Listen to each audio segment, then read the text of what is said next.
అందరికీ నమస్కారం. ఈరోజు మన కోటనందూరు మండలంలో ఏకైక పిహెచ్సి ఏదైనా ఉందంటే మన కోటనందూరు గ్రామంలో 65 సంవత్సరాల క్రితం మన పూర్వీకులు పెద్దలు తేనె నోకే గారు ఉదారంతో ఎంతో గొప్ప మనసు చేసుకుని 2 ఎకరాల స్థలాన్ని మన హాస్పిటల్కి బహుకరించడం జరిగింది.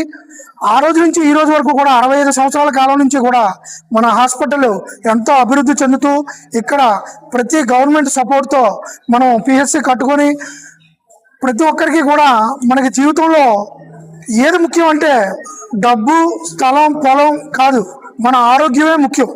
ఆరోగ్యం బాగుంటేనే మనందరం ఆనందంగా ఉంటాం. ప్రతి కుటుంబం కూడా ఆనందంగా ఉంటుంది. కాబట్టి ప్రతి ఒక్కరికి కూడా ఆరోగ్యం ముఖ్యం. కాబట్టి ఆరోగ్యంగా ఉండాలనే ఉద్దేశంతో పూర్వీకులు పెద్దలైనటువంటి ఎంతో పెద్ద మనసుతో మనకి ఈ స్థలాన్ని ఉచితంగా బహుకరించడం జరిగింది. కాబట్టి వారి కుటుంబ సభ్యుల్ని మనం సన్మానించుకోవడం అనేది ఎంతో గర్వకారణంగా భావిస్తూ ఈరోజు అల్లూరు సీతారామరాజు కమిటీ తరపున మనం ఈ తేనేవాడి కుటుంబ సభ్యుల్ని మనం ఎంతో ఘనంగా సన్మానించుకోవడం జరుగుతుంది.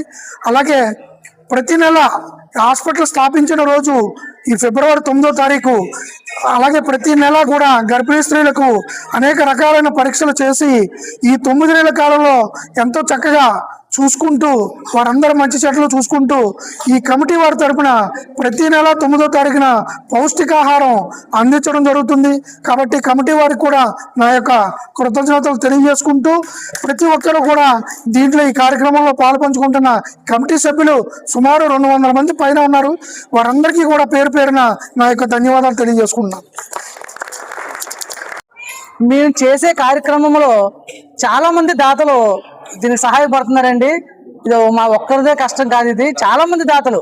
మేము అడగగానే ప్రతి ఒక్కరు కూడా నెలకు మాకు సరిపడా డబ్బులు ఇచ్చి ఇంకా చాలకపోతే ఇంకా ఇవ్వడానికి కూడా ముందుకున్నారు. వారందరికీ కూడా మా కృతజ్ఞతలు. అలాగే 1965 నుంచి 60 నుంచి కూడా ఈ ఆసుపత్రి పిహెచ్సిగానే అంటే 6 పడకల ఆసుపత్రిగానే నిలబడిపోయింది. ఇప్పటికి దాదాపు 65 సంవత్సరాలు అవుతుంది. అటు నర్సీపట్నం, ఇటు తుని తప్ప మిగతా మన హాస్పిటల్ 30 పడకల హాస్పిటల్ ఇప్పుడు వచ్చి జరగలేదు. కాబట్టి ఇక్కడ లోకల్ ఉన్న నాయకులతో మేము నమస్కారాలు చేస్తున్నామండి. ఇది 30 పడకల హాస్పిటల్ అవ్వాలని మనస్ఫూర్తిగా కోరుకుంటున్నాం. ఇప్పుడు మా డాక్టర్ గారు అండ్ మన హాస్పిటల్ చైర్మన్ గారు చెప్పిన విధంగా తేనె నోకయ్య గారి కుటుంబానికి మనం ఎంతో రుణపడి ఉంటామండి. మరి ఇంత 2 ఎకరాల భూమి మనకి వారు ఇచ్చారంటే మరి అది చాలా గొప్ప భాగ్యం అండి. మరి ఈ అదృష్టం ఎవరికో కానీ రాదు.